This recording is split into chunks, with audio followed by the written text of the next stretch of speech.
Hey everyone, it's Ethan or Mist back again for another video today, and welcome back to the channel, guys. We're here again for yet another video. Going to be talking about every movie and show I watched last week. Hi, Kenny. Hi, baby. Betty has joined me, and yeah, let's get into it. Let's start it off with the one and only season of TV that I watched last week, which was season 8 of The Walking Dead, and yeah, I mean, it's definitely my least favorite of the show so far, but I've said that about the past like 3 seasons, I think, ish. Two for sure, I'm pretty sure. So, yeah, we'll see if that continues or changes.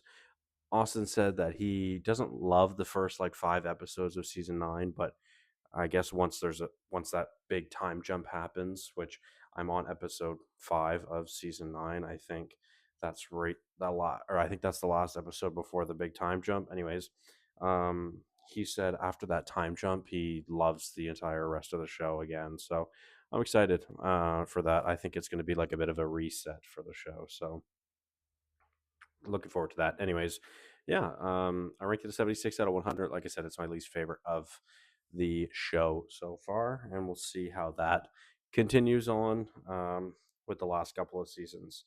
So let's now move on to the movies, starting it off with basically how I started the week, a Monday watch with Wuthering Heights, which is definitely not my favorite movie of the year. It's actually my least favorite movie of the year so far out of the, I think, 6 or 7 movies that I've watched this year. And, well, 2026 movies, I should say. But yeah, it's not my favorite. And what I would say and what I would recommend is that you go to my Instagram, Missed Movies. Link is in the description.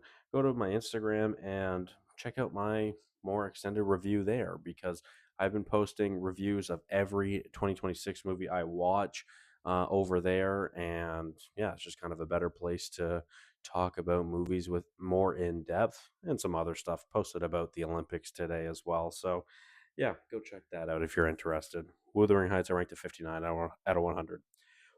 Holy shit, I'm covered in Betty hair. Anyways, let's move on to another 2026 watch, which this was kind of one of the themes of the week, 2026 watches, but The Wrecking Crew, which I ranked a 60 out of 100. Basically, a perfect dad movie. Not something I loved, but definitely something some people will love. And I say if it's a dad movie, my mom will also like it typically, and she ranked this a 4 star, which she doesn't rank many movies a 4 star. Oh, hey baby. Anyways, Jesus Christ, The Wrecking Crew. There's also a review on my Instagram. Go check it out. Ranked at 60 out of 100. Let's move on to Siam, which I ranked a 61 out of 100, and it's kind of a play on words for Zion, which I think is in Taiwan. I want to say I think this is a Taiwanese film. I think this might honestly be my first Taiwanese film as well, but nonetheless, it's a zombie movie. Been in my zombie era. A Netflix original, I'm pretty sure as well, but it was decent. It's outlandish to the fullest extent. We have this dude saying absolutely kicking ass with martial arts, kicking all sorts of zombie ass with martial arts, and it's really funny. But ranked it a 61 out of 100. Let's move on to another 2026 movie, which is Cold Storage. And yet again, there's a bigger review on my Instagram, but I think this is a really hard movie to rank because it's so bad, but it's also kind of decent. It's kind of funny. It's kind of charming. I kind of love the originality to it as well, but it's kind of a hard watch. It's not great to say the least. Ranked at a 62 out of 100. Let's move on to Ruby Gilman Teenage Kraken, which to be honest, I've wanted to watch ever since it came out. I tried to convince Mel to go see it with me, but we never ended up going to see it together in theaters a couple of years ago. This was around the time we started dating, too. But nonetheless, I ranked it a 64 out of 100. I think it's decent. It's definitely in the lower end of my DreamWorks list, but overall, I think it's still a decent movie, and I like it more than most seem to. A lot of people don't like this movie, but to each their own. Let's move on to one of the most popular movies of all time, Eternal Sunshine of the Spotless Mind, where if you sort by popularity on Letterboxd, I believe this is the 13th movie, I think, on the list, or 13th or 17th. I don't remember. Anyways, um, this is kind of one of the biggest blind spots in my or my film career, film watching career. So I'm glad I was able to watch it, although I definitely didn't love it. I ranked it a 67 out of 100. I think it's decent. I think it's kind of hard. I think the way that it's filmed and edited makes it hard to actually care and get invested into these characters, and I don't like these characters very well or very much either. So they're just kind of like there, I guess.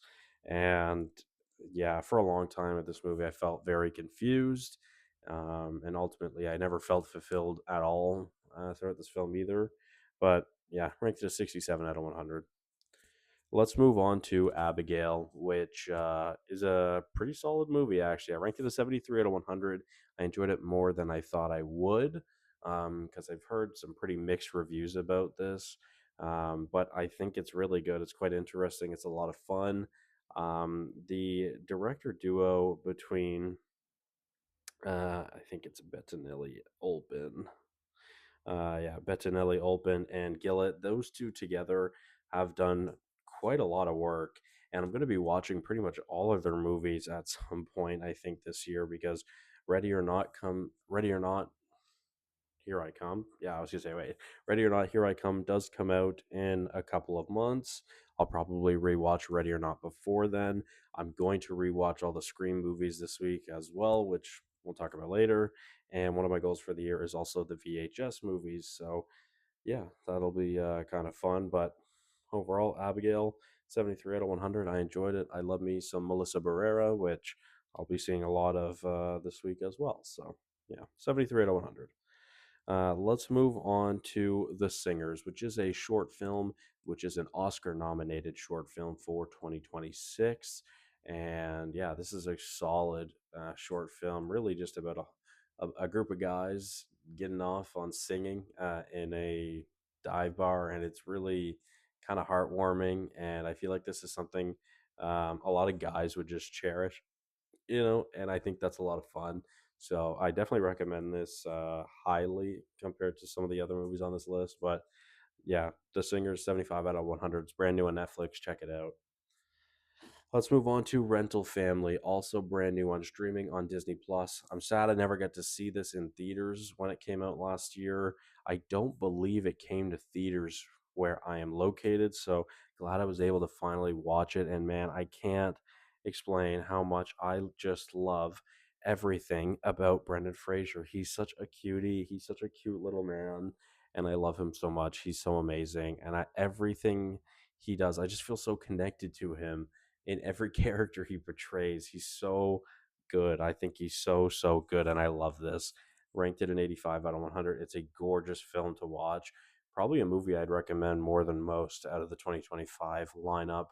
And come Oscar season, as we're approaching that in the next couple of weeks, I'm sad that this is nowhere to be found on the nomination list, but it is what it is, I guess. 85 out of 100.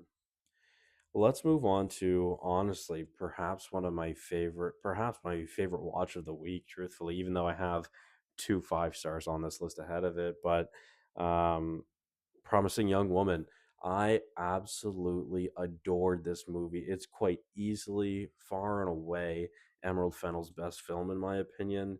I ranked it an 87 out of 100, but I didn't care for the ending. The ending did not stick for me. It really fell off at that ending, in my opinion, and it lost a lot of points. Spoiler alert, I guess, but I was really upset when she died. I was really fucking upset when she died. I really just wasn't expecting for Cassie or Cassandra to die. Man, I don't know. That just really kind of pissed me off, I think. And I was really upset when she died. I'm still glad it worked out in the end, but I didn't want any of these men to get any sort of power over over this woman in any sort of way. They don't deserve that, and that really fucking pissed me off. So, yeah, it's an 87 out of 100, but I was really leaning towards like mid 90s at some point while watching this before that ending. So again, I'm just sad that it ended up falling so much, but still I enjoyed it. 87 out of 100. Let's move on to Miracle, The Boys of 80, which is a new documentary on Netflix.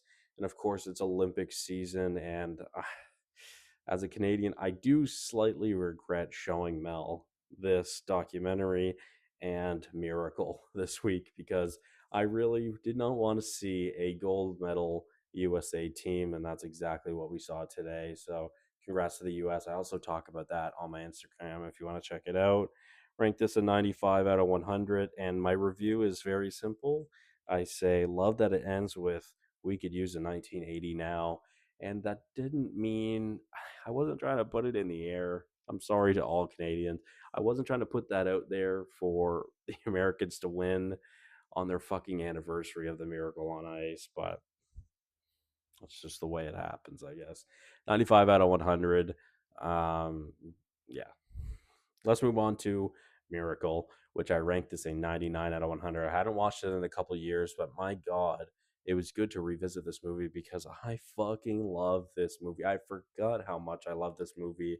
And showing this to Mel and the documentary was a really great experience. It was the first time I watched the documentary, but showing Mel this movie was a really great experience. And I really had a great time with that. Mel was so locked in, interested and emotional to both of these films, the documentary and the actual movie, and I loved it. It was fucking fantastic to watch her react through this. It was great, especially her having no idea about anything in this. It was a lot of fun. So, ranked at a 99 out of 100.